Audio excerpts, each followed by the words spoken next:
approaching Soviet airspace. 20 minutes to drop off. Commencing internal depressurization. Equipment check. Arm main parachute. All right. You ready to go? Drop zone still showing a high pressure mass. Cav okay. Good. We've got high visibility.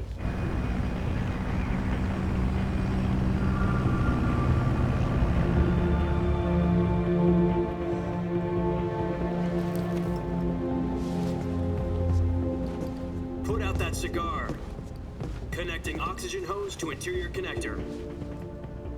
Put on your mask.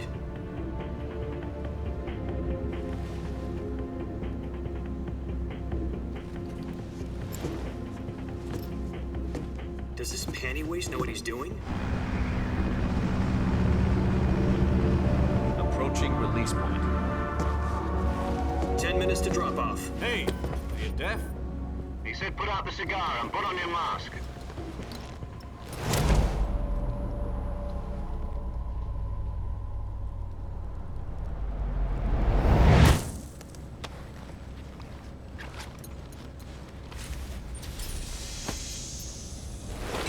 Depressurization complete. Checking oxygen supply. 6 minutes to drop off. Opening rear hatch.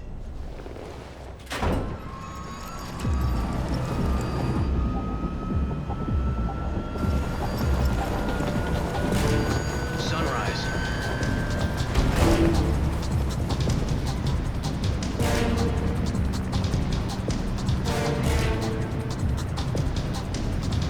External temperature minus 46 degrees Celsius. 2 minutes to drop off. Stand up. You'll be falling at 130 miles per hour. Try not to get frostbite from the wind chill. 1 minute to drop off. Move to the rear. Activate the alarm bottle. This is one for the history books. The world's first halo jump. 10 seconds to drop off. Stand by. Status okay. All green. Prepare for drop-off. Countdown. 5, 4, 3, 2, 1. Spread your wings And fly. God be with you.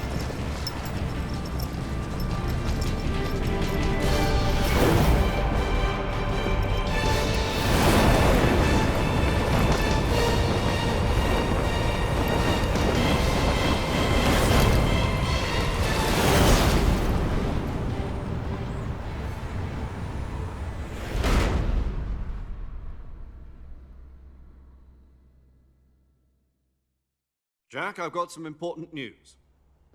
The head of the CIA has finally given us the green light for the Virtuous Mission.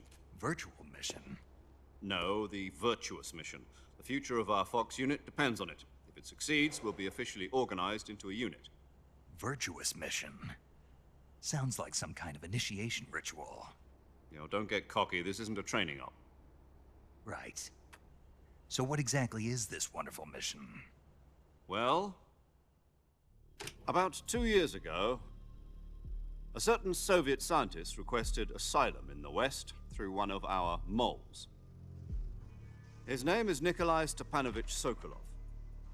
He's head of the OKB-754 Design Bureau, one of the Soviets' top-secret weapon research facilities, and the East's foremost expert on weapons development. Sokolov? Isn't he that famous rocket scientist? The very same. On April the 12th, 1961, the Soviets achieved the first manned spaceflight in history. The Earth was blue, but there was no God. Well spoken. The rocket that carried Yuri Gagarin to orbit was the A-1, known as the Vostok rocket. Sokolov is said to be the man most responsible for the multi-engine cluster used in that rocket. After Gagarin's flight, Sokolov left rocket development to become the head of the newly established Design Bureau. From a lowly technician to head of a design bureau, that's quite a success story, so why'd he want to defect? It seems he'd become afraid of his own creations. Afraid? Call it a crisis of conscience. And for that, he left his country and his family behind and went over the fence? Not exactly. One of his conditions was that his family was also to be taken safely to the West. For We used a mole to get the family out first and succeeded in sneaking Sokolov over the Berlin Wall shortly afterwards. I was the one who conducted the operation. The security on the eastern side was still full of holes back then. Then what? We got Sokolov over in one piece, but the whole ordeal had left him exhausted, and we checked him into a hospital in West Berlin. It took him 2 weeks and more than 600 miles to get from the research facility in the Soviet Union to Berlin. He was in no condition to say anything coherent. And it was only a week later that we had something much bigger on our hands. The Cuban Missile Crisis. October the 16th, 1962, President Kennedy received word that the Soviets were in the process of deploying intermediate-range ballistic missiles in Cuba. The President demanded that the Soviets dismantle and remove the missiles. At the same time, he announced a naval blockade to prevent further missile shipments from reaching Cuba. But the Soviets didn't back down, instead placing their armed forces on secondary alert. Soviet transport ships carrying missiles continued on course towards Cuba. US and Soviet forces went on alert for an all-out nuclear war. Frantic negotiations were conducted through the UN's Emergency Security Council and unofficial channels to end the hair-trigger standoff. Finally, on October the 28th, the Soviet Union agreed to remove its missiles from Cuba, and so the world avoided a nuclear holocaust. But in order to get the Soviets to pull their missiles out, we had to make a deal. You mean the one where the US agreed to remove its IRBMs from Turkey?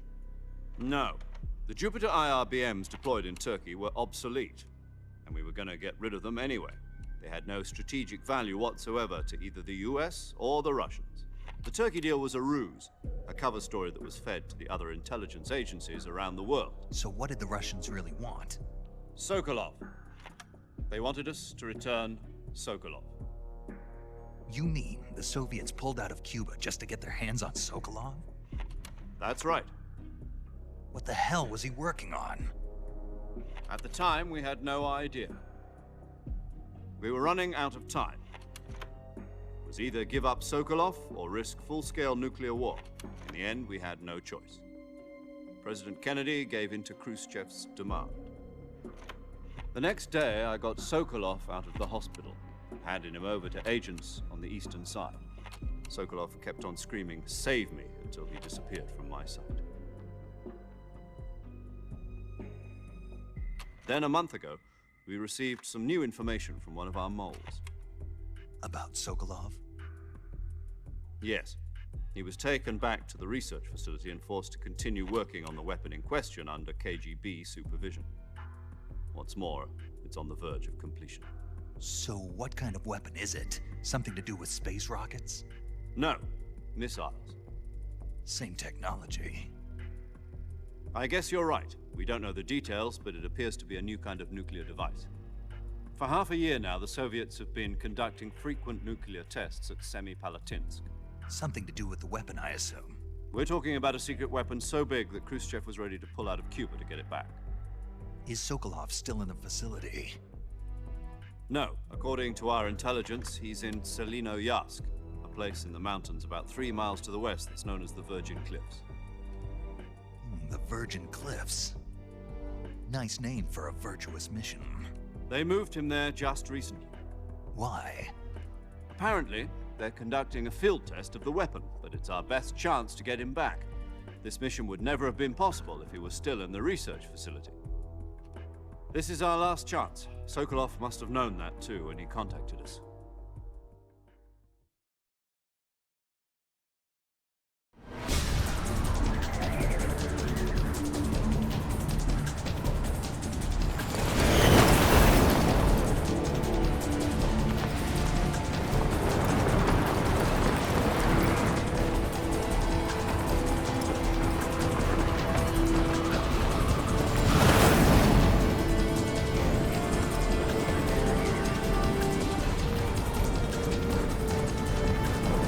Listen up, Jack. Your mission is to infiltrate Selino-Yarsk in the Soviet mountains, ensure the safety of Sokolov, and bring him back to the west.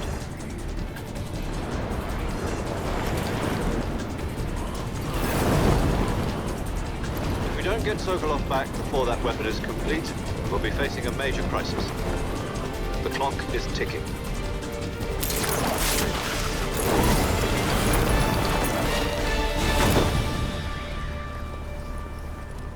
Once we've confirmed the rescue of Sokolov, stand by at the recovery point.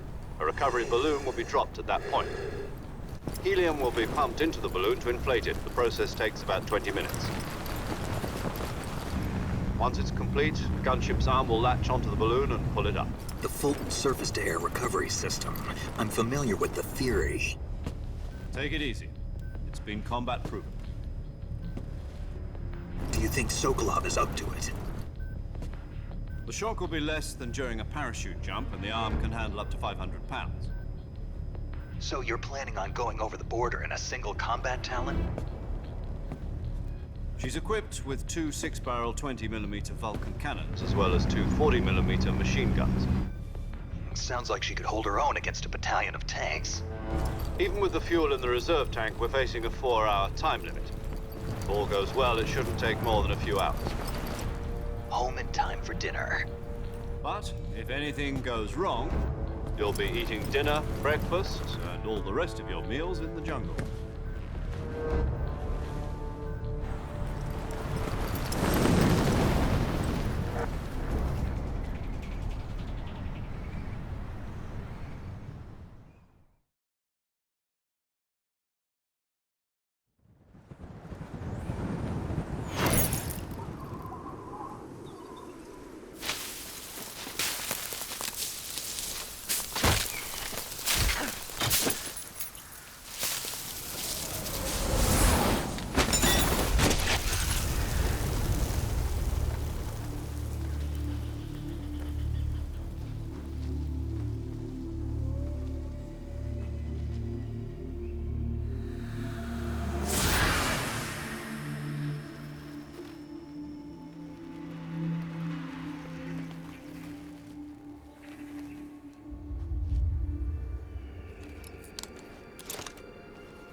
Do you copy?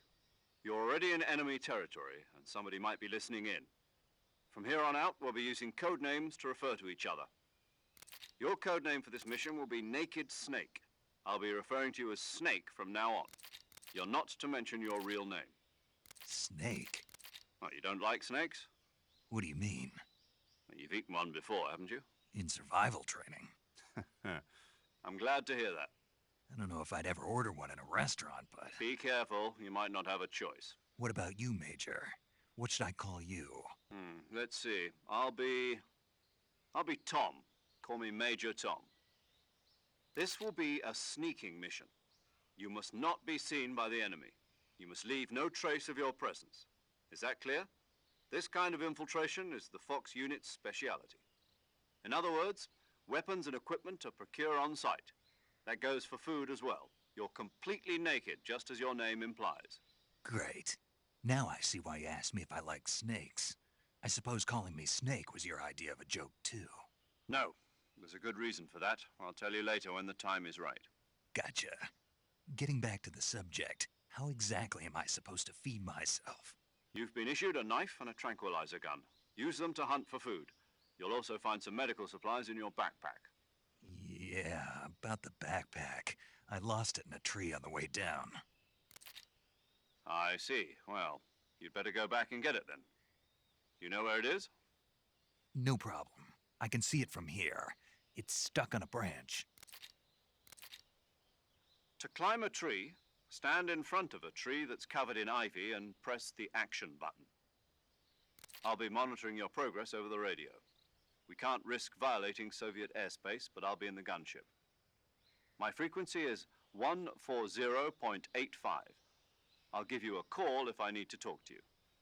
If you need to talk to me, use the send function. Okay, Snake, go get your backpack.